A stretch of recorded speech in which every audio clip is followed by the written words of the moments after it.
Hello and welcome to Equivoto Reviews. Today let's take a look at a comparison between two saloons that are very ideal for the taxi business, or they can even be used as family cars. These are the Toyota Belta and Nissan Latio.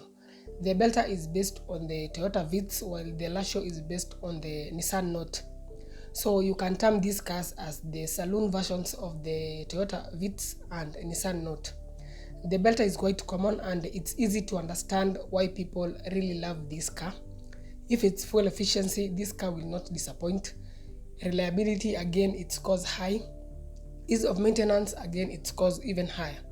Nissan Latio, on the other hand, might not be so common, but it really performs well in terms of space and fuel efficiency. But the worry that most people have is the CVT gearbox. So should that make you avoid this car entirely and opt for the Belta? That's what we will be finding out in this particular comparison review.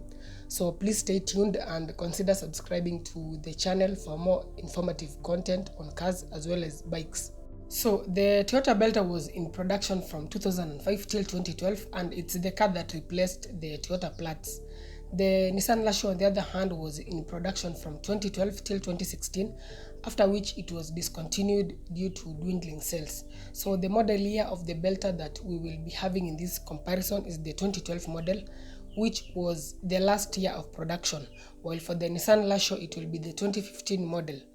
Now let's begin with the prices. A good 2012 Toyota Belta will cost you roughly between 700,000 shillings to around 1.1 million, depending on the mileage and trim level. You can even get some going for 600 or 650,000, but they may not be in very mint condition. The 2015 Latio, being a more recent model, is slightly more expensive, going for between 850 to around 1.2 million, again depending on the mileage and trim level. Moving on to the engine options, the Belta has either a 1000cc 3-cylinder petrol engine or a 1300cc 4-cylinder petrol engine. It's available in either front or all-wheel drive, and the transmission option available is a CVT.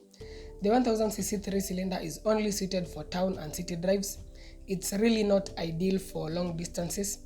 Being a small 3-cylinder engine, it may get so overworked and may even overheat if it's taken out frequently on long journeys.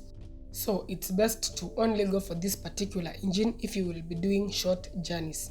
In fact, this will make the best engine for taxi business because it's very affordable to maintain and also very fuel efficient. The 1300cc is much better in terms of acceleration, refinement and performance, and it even performs better on longer journeys compared to the 1000cc 3-cylinder. In terms of reliability, there is nothing to worry about.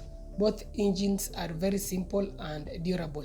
All they need is just basic maintenance and you'll be good to go.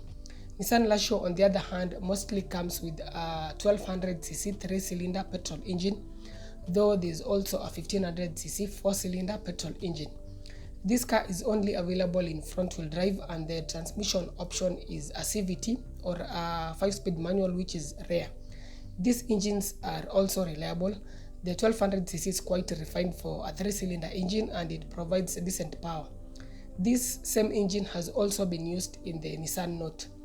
Generally, it's best suited for town and city drives, just like the 1000cc 3-cylinder in the Belta.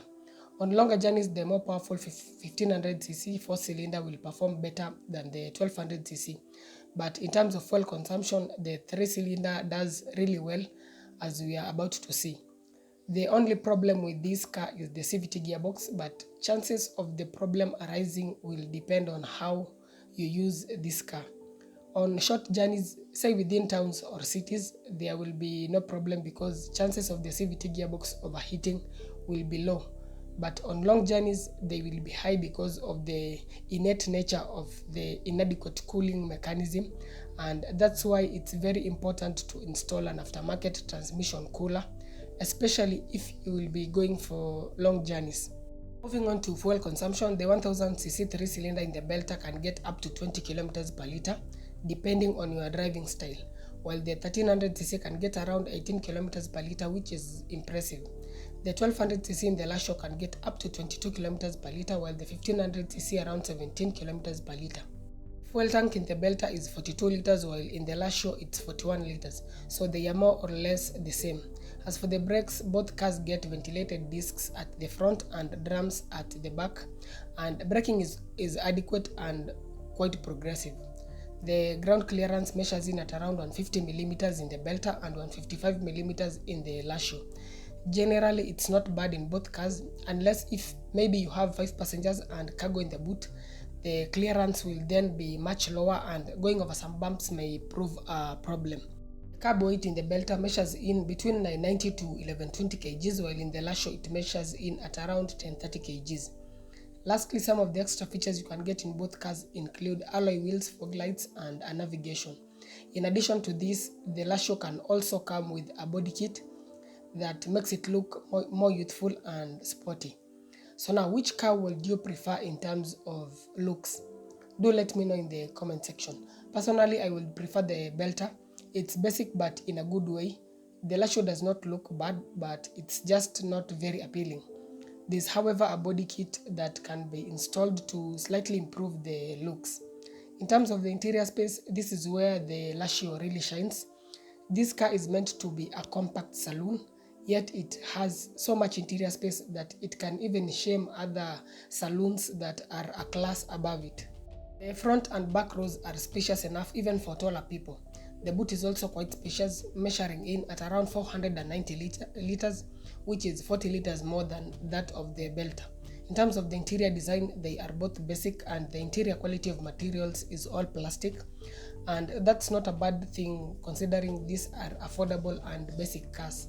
So what are the strong points of the Belta? For one, it's very reliable. This is a car that can withstand a lot of abuse and it will still keep going. Its maintenance is also very affordable. Another strong point is its good resale value. And lastly, its build quality is better compared to Nissan Latio. What I mean here is that as these cars gain more mileage and begin to age, the Belta will be more solid and tough compared to the Latio. The only weak point of the Belta is its less powerful and not so refined 1000cc 3-cylinder engine that may tend to have slight vibrations, which is a common thing with most 3-cylinder engines. Now on to the Nissan Latio.